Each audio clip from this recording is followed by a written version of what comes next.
Et après, il y a des habitudes plus importantes que les autres. Pour moi, dans la journée, faire plusieurs deep work, c'est non négociable. C'est-à-dire ça, c'est l'habitude numéro un. Lire, OK, c'est une habitude que j'aimerais faire, mais c'est pas si grave si je lis pas. Et je veux pas me sentir mal si j'ai pas suivi toutes mes habitudes.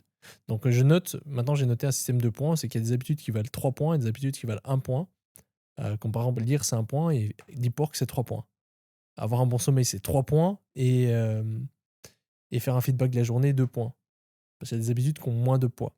Ouais, ouais et je dirais vraiment, il faut pas câbler notre cerveau à OK, si je fais pas ces habitudes-là, la journée sera mauvaise et mes deep work seront pas bien et tout sera mauvais. Il faut vraiment se dire que ça aide, comme tu dis, en fonction des points et il faut juste faire, les habitudes les meilleures et du coup, tu avances le plus. D'ailleurs, là, on arrive à la fin du podcast déjà, podcast un peu plus court.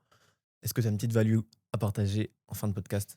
Alors une habitude à mettre en place qui pourrait vous rapporter beaucoup dès ce soir, que je peux vous partager et ça, je l'ai expérimenté depuis pas si longtemps.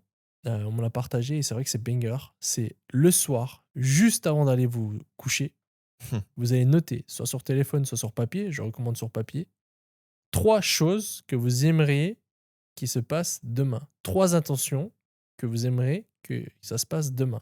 3 spécifiquement ou si j'en mets une, Idéalement, faut pas que ça soit non plus trop spécifique.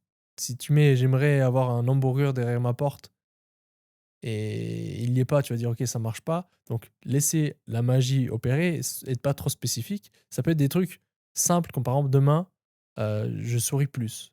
«Demain, je reçois une bonne nouvelle». Enfin non, «Je reçois une bonne nouvelle». On dit pas «demain», c'est simplement vous dites: «Je reçois une bonne nouvelle». Vous dites au présent, en fait. Vous allez venir visualiser au présent, demain, 3 intentions.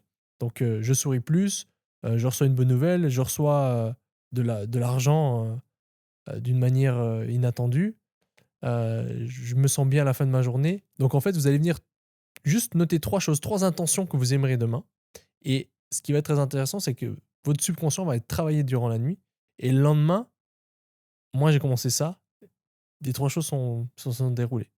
J'ai refait le soir d'après, les 3 choses sont déroulées. Après, j'ai pas mis des trucs très spécifiques. À nouveau, si vous mettez très spécifique, si ça arrive pas, vous allez dire: «OK, ça marche pas». Il faut aussi vous laisser peut-être, heu, le temps. Des fois, c'est pas si ça se passe pas demain, c'est pas grave, ça peut se passer plus tard. Le but, c'est ça a été émis et ça peut arriver.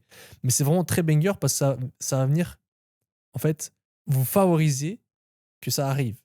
Et si vous le faites pas, si vous avez pas d'intention, bah, en fait, vos journées peuvent se ressembler. Et le fait de mettre des intentions chaque soir, ça vous permet d'avoir une journée un peu mieux demain.